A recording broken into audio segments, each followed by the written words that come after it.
This is Holly. So I saw Ella McCay.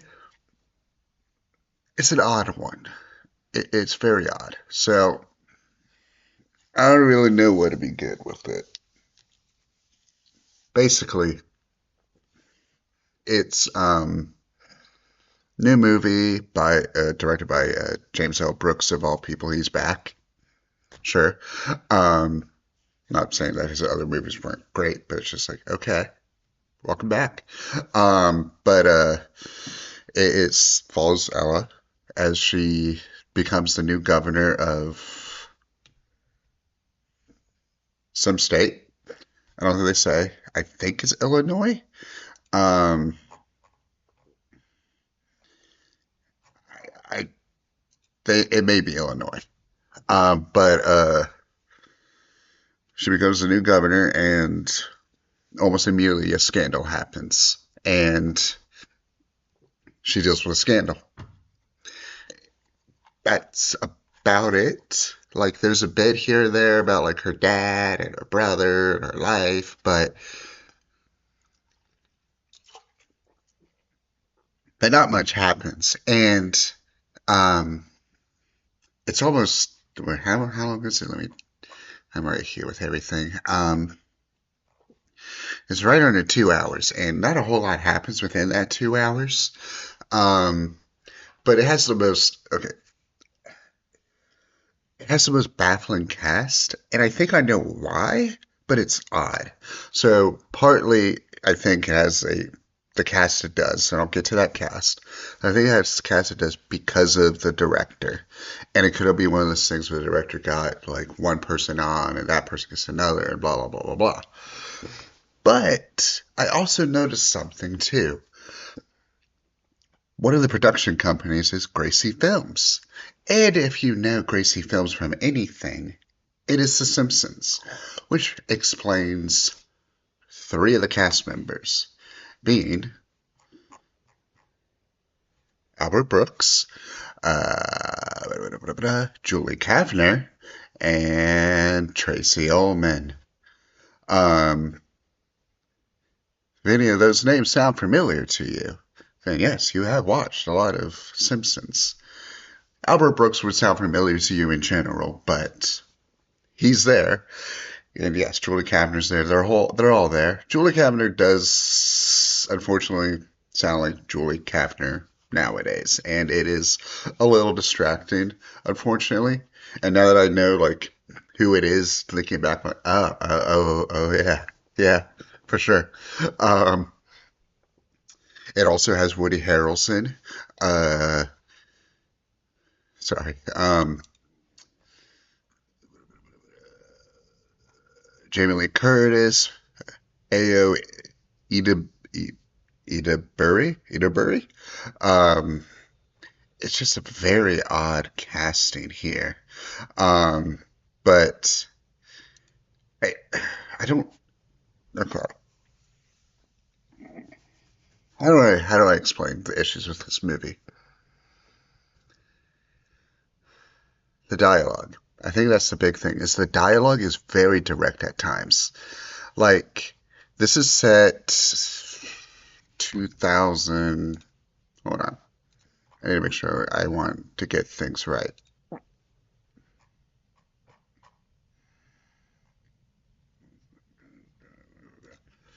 Um,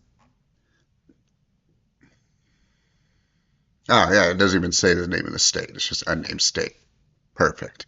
But yeah, it's set in 2008, so it has a kind of old feel anyway.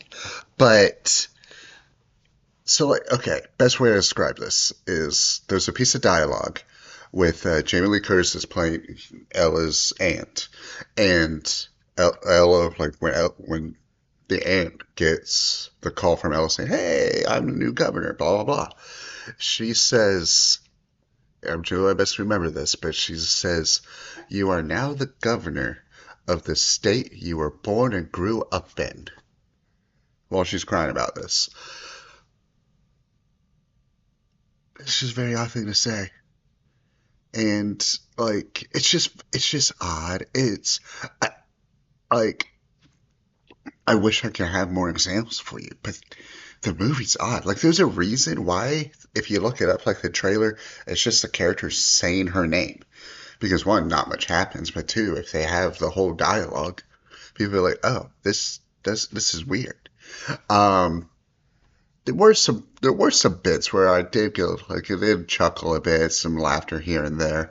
Um, like there were some glimmers of something, and I feel like if it ran through a few more processes, some people maybe told, "Hey, James, let's do it this way, not be so stilted. Let's not be so weird with this." Um, I think it would be better, like, or at least a bit more decent.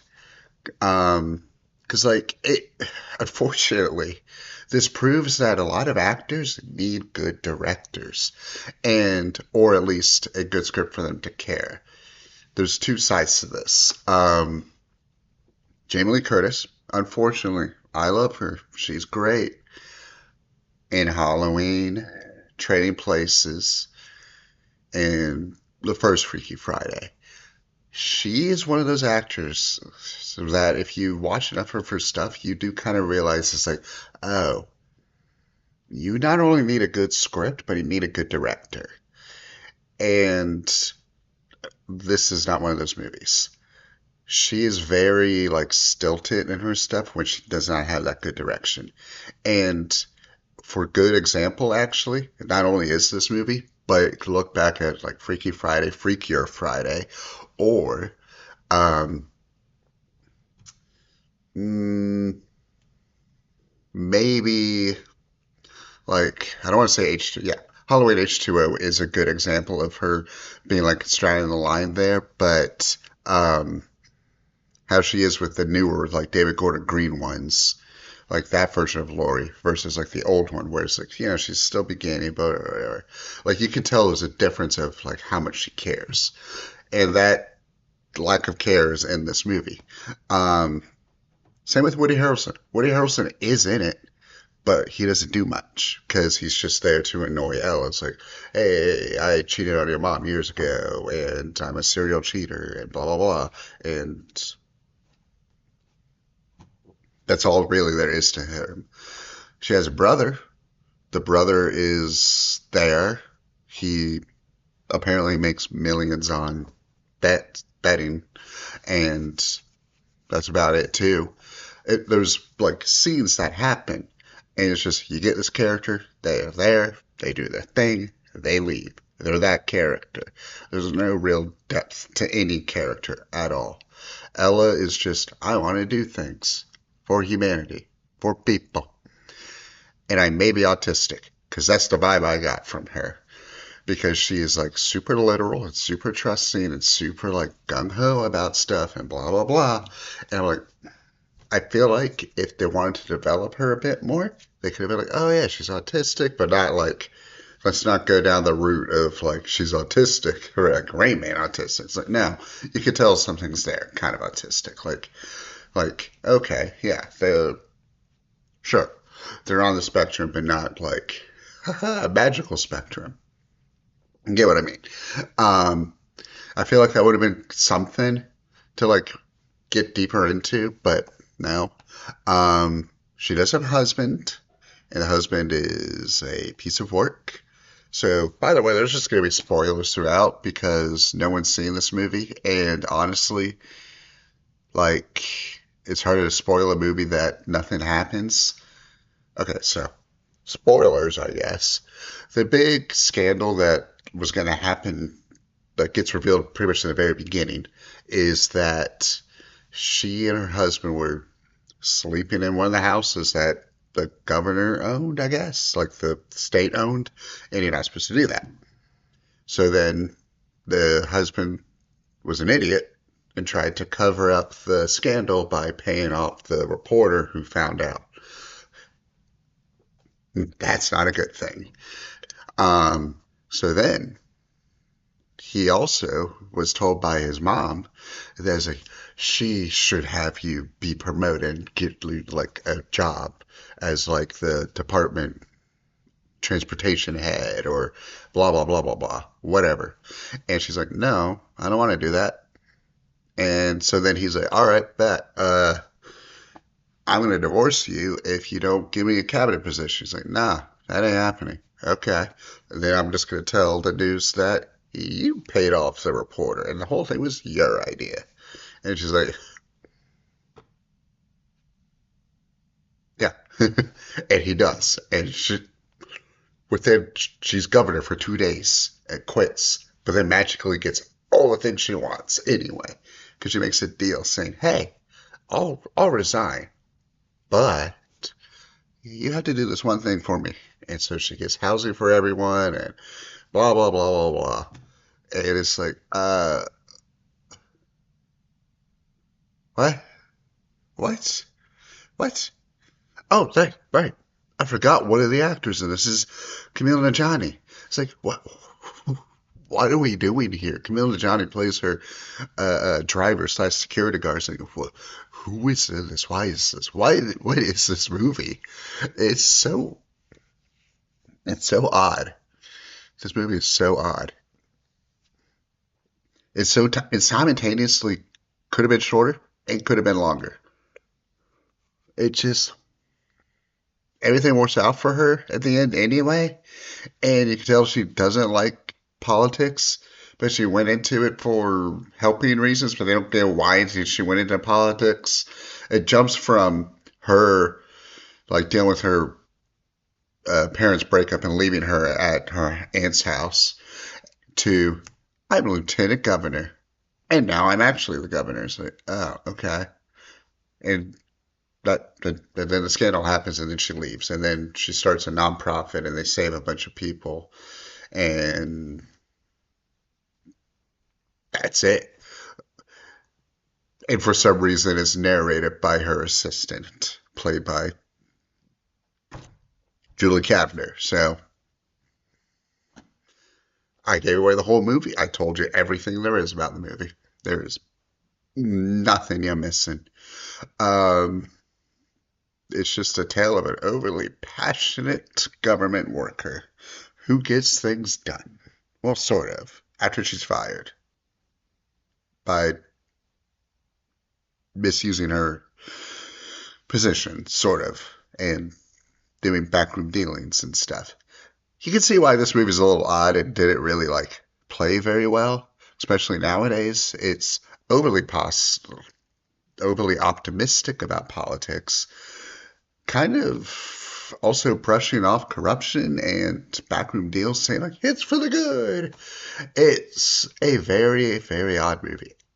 And they don't even really they don't say what party she's a part of. She's just it's just good for the party.